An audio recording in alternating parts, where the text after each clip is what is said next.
자, 오늘 우리가 이제 영적 분별력이 절대적으로 필요한데요. 그러므로 우리는 이제 쉬지 않고 기도하고 늘 경계해야 됩니다. 이 영적인 분별력이 있으면 선과 악을 잘 구분하잖아요. 옳고 그름을 잘 구분하잖아요. 말씀대로 살려면 이것이 선인지 악인지 옳은 건지 그른 건지를 알으셔야 되잖아요. 그래서 우리는 하나님 앞에 무릎을 꿇어야 되고 말씀에 깊이 뿌리를 내려야 됩니다. 그렇게 될 때에 영적인 분별력이 생겨나게 됩니다. 아울러 사단의 유혹을 막을 수가 있습니다. 말씀을 계속해서 알고 깨닫는 순간 영적인 분별력은 계속 늘어나는 것입니다. 사탄은 사람들의 눈에 띄게 나타나지 않습니다. 잘 보이지 않습니다. 사단은. 만약 사단이 눈에 띄게 나타난다면 사람들은 미리 알고 다 도망갈 것입니다. 한 사람도 피해를 받지 않을 것입니다.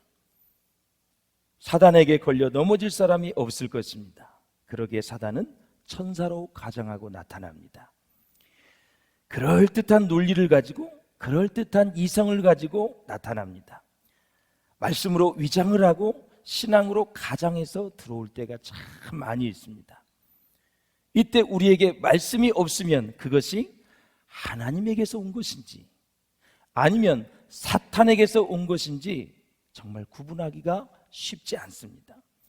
기도하지 않으면 그것이 인간에게서 온 것인지 아니면 하나님에게서 온 것인지 구분하기 어렵다라는 것입니다. 그러므로 말씀과 기도 이 두 가지를 통해서 영적 분별력이 없다면 사단의 것과 하나님의 것을 구분하기가 어렵습니다. 구분하기 어려우면 나중에 다 사단의 영향을 받을 수밖에 없습니다. 자, 사랑하는 여러분, 중요한 인생의 결정을 할 때 여러분은 대개 누구의 권면을 듣습니까?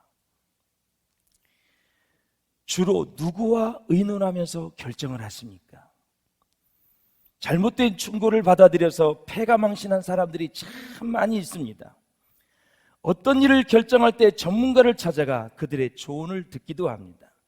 물론 전문가들의 조언도 필요합니다. 그러나 여러분, 그 가운데서도 반드시 하나님이 함께 계셔야 합니다. 믿습니까, 여러분? 그래서 우리가 가장 먼저 찾아야 할 분은 바로 하나님이십니다. 하나님. 만약 조언해 줄 만한 하나님의 사람이 주위에 없고 여러분의 친한 사람이 없다면 매일 새벽마다 말씀이 선포되어집니다. 그래서 이 새벽에 무릎을 꿇고 기도하고 말씀을 듣고 묵상하고 깨닫게 되어진다면 자연적으로 영적 분별력이 생길 것이고 해야 할 바를 하나님이 아주 친절하게 잘 가르쳐 주실 것입니다.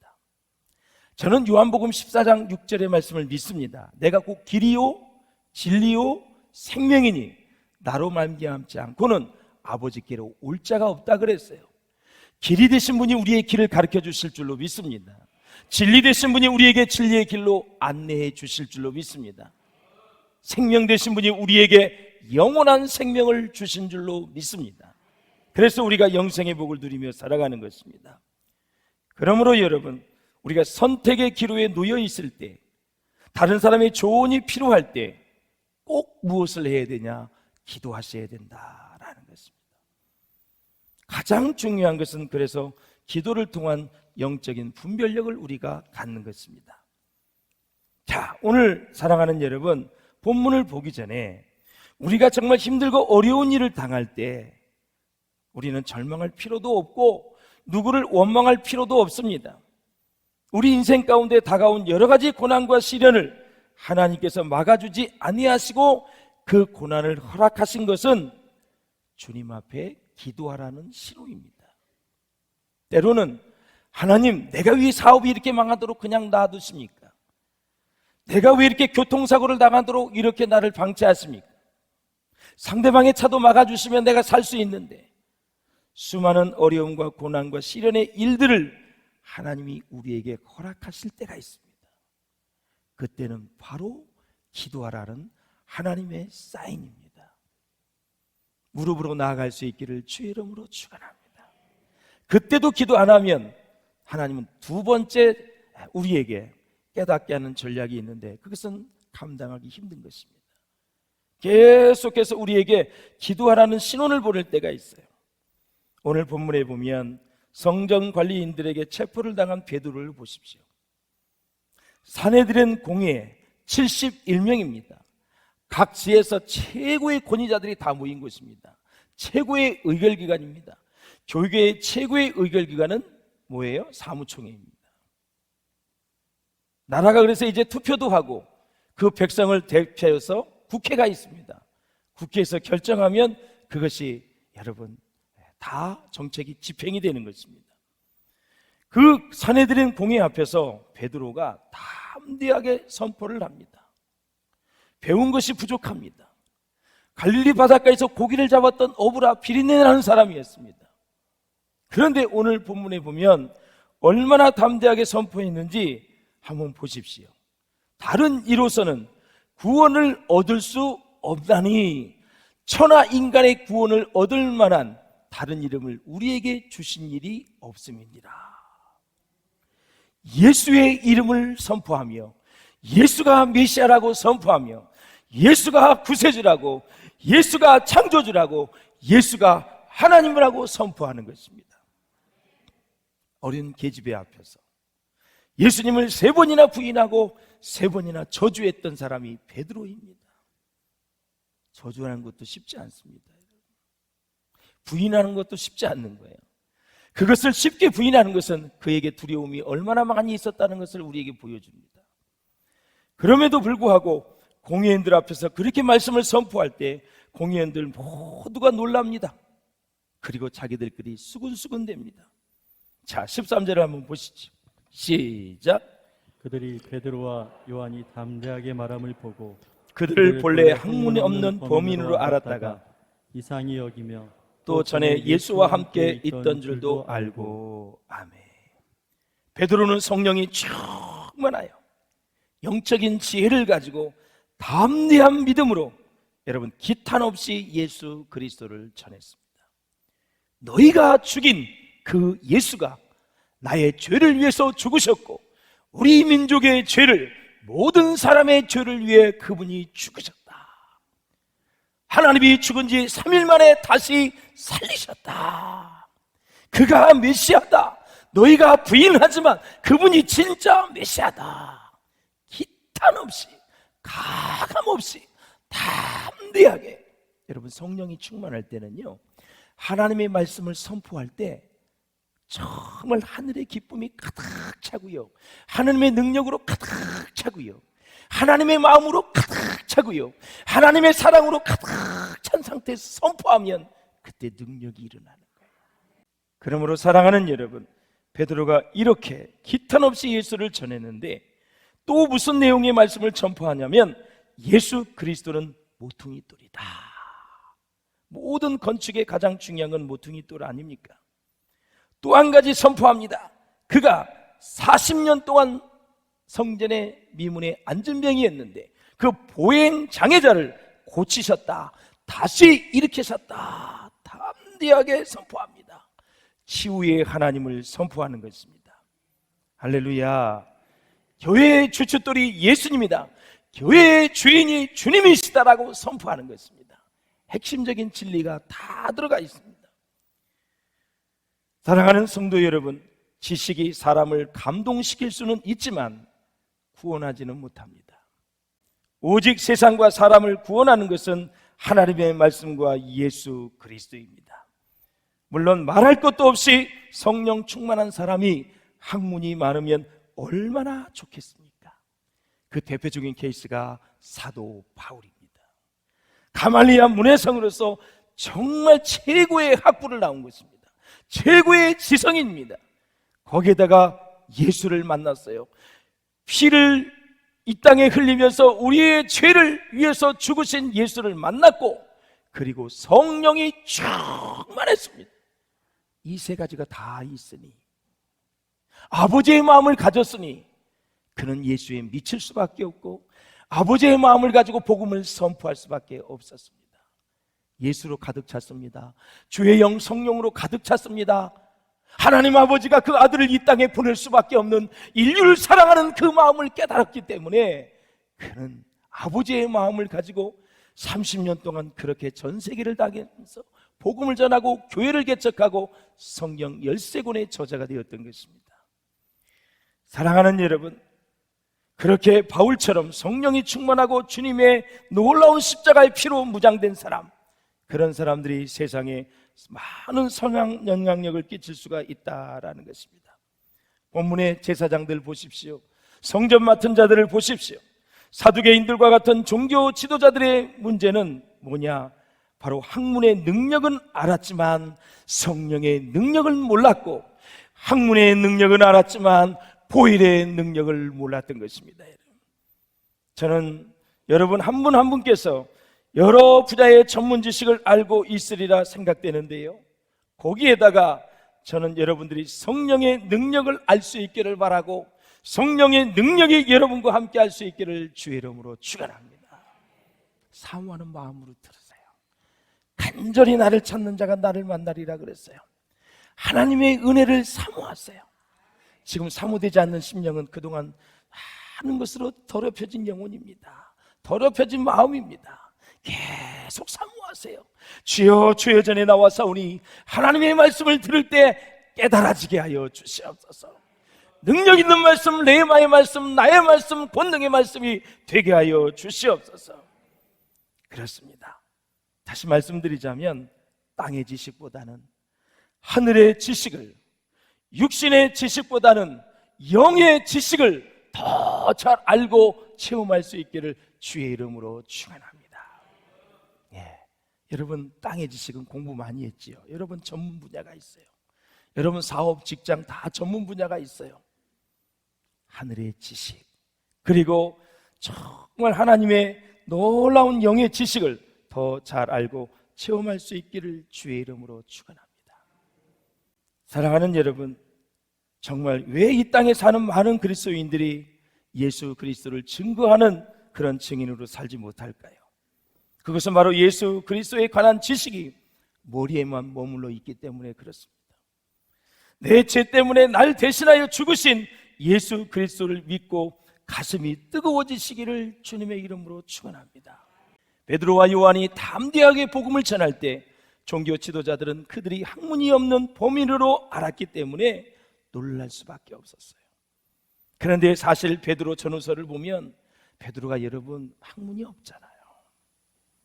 배 타고 고기는 많이 잡았지만 학문이 없잖아요. 그런데 성령의 감동을 받아 쓴 베드로 전후서를 보세요. 헬라어 문체를 보면 다 시적입니다. 하나님의 영의 감동을 받으면 사람이 굉장히 이 모든 내외 구조와 감성과 의지와 지적인 면이 다 새로워지는 것입니다. 상상할 수 없는 지혜와 지식을 하나님이 주시는 것입니다. 왜? 여호와를 경외하는 것이 지혜와 지식의 근본이라고 잠언서에 말씀하셨기 때문에 하나님을 만나고 주의 영으로 충만하면, 베드로 전후서를 보세요. 기가 막힌 말씀입니다. 시적이에요. 이 구약의 어려운 말씀을 많이 인용하고 있어요, 베드로가. 학문이 없는 범인이라는 것은 바로 그 분야의 전문가가 아니라는 거거든요. 정말 기독교의 역사와 성경을 보면 하나님은 배운 사람도 쓰시고 좀 부족한 사람도 지혜와 능력을 주셔서 위대하게 쓰시는 모습을 볼 수가 있어요. 주님 생각하면서 살면 하나님이 지혜를 주셔요. 아이디어를 주셔요. 하나님 전지전능하시기 때문에 사랑하는 주의 백성이 막 답답해서 그렇게 실패하며 살면 그런 걸 원하지 않으셔요. 내 삶의 현장에서, 내 모든 부서에서 기도하면 거기에서 최고가 될 수 있도록 아이디어를 주시는 분이 하나님이세요. 지혜가 있으시기를 바랍니다. 사랑하는 여러분, 그래서 전지전능한 하나님은 모든 사람을 차별 없이 쓰실 수 있는 위대하신 하나님이십니다. 고린도전서 10장 12절에 보면 그런즉 선질로 생각하는 자는 넘어질까 조심하라 그랬어요. 우리 하나님은 약한 자를 들어서 강한 자를 부끄럽게 하시고 미련한 자를 들어서 지혜로운 자를 부끄럽게 하신다. 늘 겸손할 수 있기를 주님의 이름으로 축원을 드립니다. 예수님이 3일 만에 부활하셨잖아요. 수많은 기적도 보여주셨잖아요. 보행장애자 40년 동안 그는 앉아 있었습니다. 다시 일어나 하나님을 찬양하게 되었잖아요. 그 당시 대제사장과 종교 지도자들은 사도들을 이길 수 없다는 것을 깨닫고 이제는 도무지 예수의 이름으로는 말하지도 말고 가르치지도 말라고 그렇게 얘기합니다. 자, 18절 한번 보실까요? 18절 시작. 그들을 불러 경고하여 도무지 예수의 이름으로 말하지도 말고 가르치지도 말라 하니. 아멘. 종교 지도자들은 예수 한 사람만 죽이고 제거하면 모든 것이 다 끝날 줄 알았어요. 이제는 예수 같은 사람이 더 많이 나타나서 예수님의 제자와 사도들이 나타나니까 더 당황스러운 겁니다. 예전에는 예수님만 그랬는데 아니 이제는 베드로도 죽은 사람을 살려 안진병을 일으켜 난리도 아니야. 또 바울이 죽은 사람을 살려 손수건만 탁 잡아도 모든 질병이 다 치유되는 거예요. 이게 사실은 얼마나 무서운 일입니까? 이 종교 지도자들에게 있어서는. 아니 손수건을 만졌는데 질병이 낫는다니 이게 말이 되는 얘기예요. 그만큼 주의 능력의 역사가 사도들을 통해서 일어난 거죠. 그 여기저기서 막 날리니까 종교 지도자들이 무서워하는 거예요. 사랑하는 성도 여러분, 그렇습니다. 예. 이것이 바로 복음의 능력이고 성령의 능력이고 예수 피의 보혈의 능력인 줄로 믿습니다. 베드로와 요한의 대답을 보십시오. 19절입니다. 시작. 베드로와 요한이 대답하여 이르되 하나님 앞에서 너희의 말을 듣는 것이 하나님의 말씀을 듣는 것보다 옳은가 판단하라. 우리는 보고 들은 것을 말하지 아니할 수 없다 하니. 아멘.